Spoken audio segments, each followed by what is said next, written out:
video, I will show you the correct and the safest way to download and install Power BI Desktop step by step.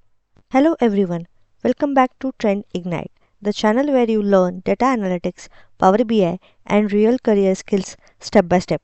In the previous video, we understood what Power BI is. Now let's install Power BI and begin our learning journey. First open your web browser.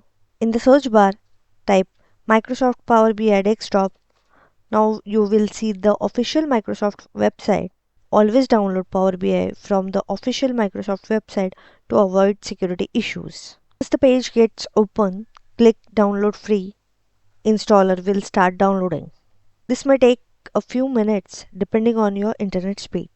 After the download is complete, open the installation file. Click Next, Next, Next. You don't need to accept or create any license agreement.